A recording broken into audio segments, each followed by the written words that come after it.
এবার জামাত আমিরের দ্বারস্থ হলেন তারেক রহমান। দর্শক, বর্তমান সংকট মোকাবেলায় সরকার যখন পুরোপুরি ব্যর্থ, ঠিক তখনই বিরোধী দলীয় নেতা এবং জামাত আমিরের দ্বারস্থ হলেন প্রধানমন্ত্রী তারেক রহমান। সংসদ নেতা হিসাবে যে অবশ্যই আমরা বিরোধী দলকে আমন্ত্রণ জানাবো, আমাদের অবস্থান থেকে আমরা বসবো, আমরা আলোচনা করব। নিরঙ্কুশ সংখ্যাগরিষ্ঠতা নিয়ে দম্ভের সাথে রাষ্ট্র পরিচালনা করা একটি সরকারকে কেন আজ বিরোধী দলের কাছে প্রকাশ্যে সাহায্য চাইতে হচ্ছে? কি এমন ঘটল? আমরা রাজধানী ঢাকাতে 110 মেগাওয়াট প্রাথমিকভাবে পরীক্ষামূলকভাবে লোডশেডিং করবার সিদ্ধান্ত।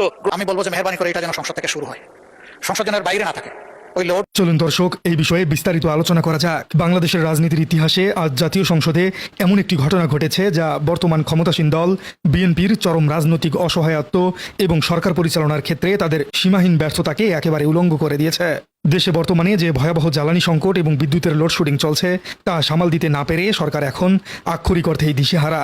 পরিস্থিতি এমন এক পর্যায়ে পৌঁছেছে যে মানুষের ক্ষোভ যে কোনো সময় গণবিস্ফোরণে রূপ নিতে পারে। আর ঠিক এই গণরোষ থেকে নিজেদের পিঠ বাঁচাতে এবং ব্যর্থতার দায়ভার ভাগাভাগি করে নিতে আজ জাতীয় সংসদে বিরোধী দলীয় নেতা বাংলাদেশ জামায়াতে ইসলামীর আমির ডক্টর শফিকুর রহমানের দ্বারস্থ হয়েছেন সংসদ নেতা এবং প্রধানমন্ত্রী তারেক রহমান। আমাদের পক্ষ থেকে 5 সদস্যের একটি কমিটি গঠন করছি। আমি আপনার মাধ্যমে বিরোধী দলীয় নেতা এবং বিরোধী দলকে অনুরোধ করবো, ওনারাও যদি 5 জনের নাম দেন তাহলে এই 10 জন ব্যক্তি বসে এই বিষয়গুলোর উপর আলোচনা করতে পারে। জনাব সাইফুল আলম খান, ঢাকা 12, নুরুল ইসলাম, চাঁপাইনবাবগঞ্জ 3, আব্দুল বাতেন, ঢাকা 16, মোহাম্মদ আবুল হাসনাত, কুমিল্লা 4। গতকাল বিকেলে জাতীয় সংসদ ভবনে চলা অধিবেশনে প্রধানমন্ত্রী তারেক রহমান নিজে দাঁড়িয়ে দেশের চলমান জ্বালানি সংকট মোকাবেলায় একটি যৌথ কমিটি গঠনের প্রস্তাব দেন। তিনি বলেন, গতকাল বুধবার বিরোধী দলীয় নেতা দেশের বর্তমান জ্বালানি পরিস্থিতি নিয়ে একটি প্রস্তাব উপস্থাপন করেছিলেন। আমরা সবাই আলোচনা করে একমত হয়েছিলাম, কারণ এটি একটি বৈশ্বিক সমস্যা।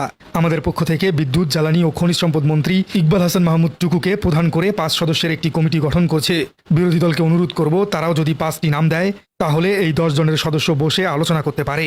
সরকার দলের পক্ষ থেকে এই কমিটিতে মন্ত্রী ইকবাল হাসান মাহমুদ টুকু ছাড়াও থাকছেন প্রতিমন্ত্রী অনিন্দ ইসলাম অমিত, লক্ষ্মীপুর 4 আসনের সংসদ সদস্য বিএম আশরাফুদ্দিন নিয়াজ, মানিকগঞ্জ 2 আসনের মাইনুল ইসলাম খান শান্ত এবং শরীয়তপুর 3 আসনের সংসদ সদস্য মিয়া নুরুদ্দিন আহমেদ অপুকে।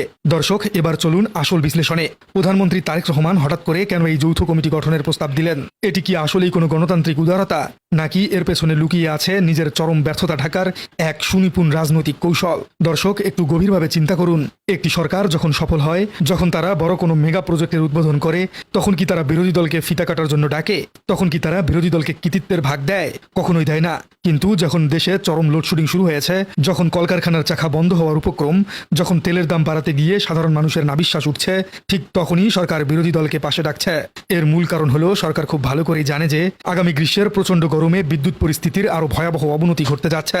দেশের ডলার রিজার্ভ একদম তলানিতে। বিদেশ থেকে জ্বালানি কেনার মতো টাকা সরকারের কোষাগারে নেই। এই অবস্থায় সাধারণ মানুষ যখন রাস্তায় নেমে বিক্ষোভ করবে, তখন সরকার যেন খুব সহজেই বলতে পারে, এই সংকট তো শুধু আমাদের নয়, এই কমিটিতে তো জামাতে ইসলামী সহ বিরোধী দলের নেতারাও আছেন, দায়ভার তাদেরকেও নিতে হবে। অর্থাৎ নিজেদের অযোগ্যতা এবং চরম অব্যবস্থাপনার কারণে সৃষ্ট এই ভয়াবহ জাতীয় সংকটের দায়ভার এখন অত্যন্ত সুকৌশলে বিরোধী দল এবং জামায়াতে ইসলামের ঘাড়ে চাপানোর জন্যই প্রধানমন্ত্রী তারেক রহমান আজ জামাতের আমিরের দ্বারস্থ হয়েছেন।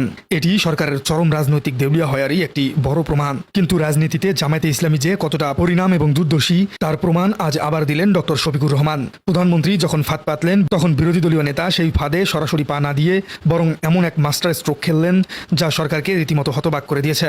ডক্টর শফিকুর রহমান চাইলেই সরকারের এই প্রস্তাব প্রত্যাখ্যান করে বলতে পারতেন, দেশ চালানোর দায়িত্ব আপনাদের, সংকট সমাধানের দায়িত্ব আপনাদের, আমরা কেন ব্যর্থতার দায় নেব? কিন্তু তিনি তা করেননি। তিনি অত্যন্ত রাজনৈতিক প্রজ্ঞার সাথে প্রধানমন্ত্রীর প্রস্তাবকে সম্মতি জানিয়েছেন। তিনি বলেছেন, প্রধানমন্ত্রীকে ধন্যবাদ বিষয়টিকে ইতিবাচকভাবে নেয়ার জন্য। আশা করি সংসদ জাতীয় সব সমস্যা সমাধানের কেন্দ্রবিন্দু হবে। প্রধানমন্ত্রীর প্রস্তাব দেওয়ার মাত্র কয়েক ঘন্টার মধ্যেই রাতেই ডক্টর শফিকুর রহমান বিরোধী দলের পক্ষ থেকে 5 জন সংসদ সদস্যের নাম অত্যন্ত সুচারুভাবে ঘোষণা করে দিয়েছেন। তিনি প্রমাণ করে দিয়েছেন যে জামায়াতে ইসলামী শুধু সমালোচনা করতে জানে না, তারা যে কোনো জাতীয় সংকটে বুক চেতিয়ে নেতৃত্ব দিতে এবং সমাধান করতেও প্রস্তুত। জামায়াত আমির যে 5 জনের নাম প্রস্তাব করেছেন সেই তালিকাটি বিশ্লেষণ করলে আপনি জামায়াতে ইসলামীর বিশাল রাজনৈতিক হৃদয়ের পরিচয় পাবেন। তিনি চাইলেই এই 5টি নামের সবগুলোই জামায়াতে ইসলামীর নিজস্ব এমপিদের রাখতে পারতেন, কিন্তু ডক্টর শফিকুর রহমান সেটি করেননি। তিনি জামাত থেকে ঢাকা 12 আসনের মোহাম্মদ সাইফুল আলম, চাঁপাইনবাবগঞ্জ 3 আসনের মোহাম্মদ নুরুল ইসলাম এবং ঢাকা 16 আসনের মোহাম্মদ আব্দুল বাতেনের নাম প্রস্তাব করেছেন। আর বাকি দুটি অত্যন্ত গুরুত্বপূর্ণ পদে তিনি জোটের শরিকদের জায়গা করে দিয়েছেন। তরুণ প্রজন্মের দল জাতীয় নাগরিক পার্টি থেকে কুমিল্লা 4 আসনের এমপি হাসনাত আবদুল্লাহ এবং বাংলাদেশ খেলাফত মজলিসের পক্ষ থেকে সিলেট 5 আসনের এমপি মোহাম্মদ আবুল হাসানকে এই কমিটিতে অন্তর্ভুক্ত করা হয়েছে।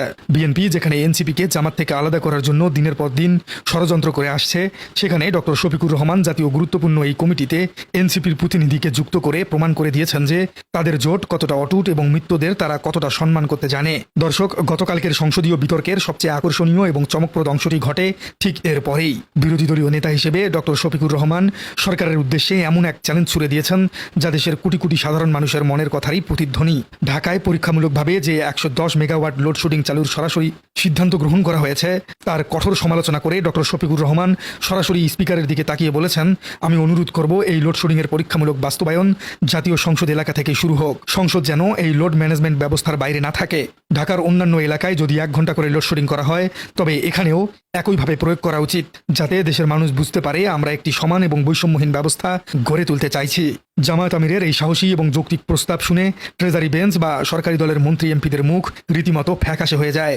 যারা সারাদিন এসির বাতাসে বসে সাধারণ মানুষকে বিদ্যুৎ সাশ্রয়ের সবক দেন, তাদের নিজেদের এলাকার লোডশেডিং এর কথা শুনে স্পিকার তড়িঘড়ি করে বলে ওঠেন, সংসদের লোডশেডিং হলে তো অধিবেশন কার্যক্রম ব্যাহত হবে।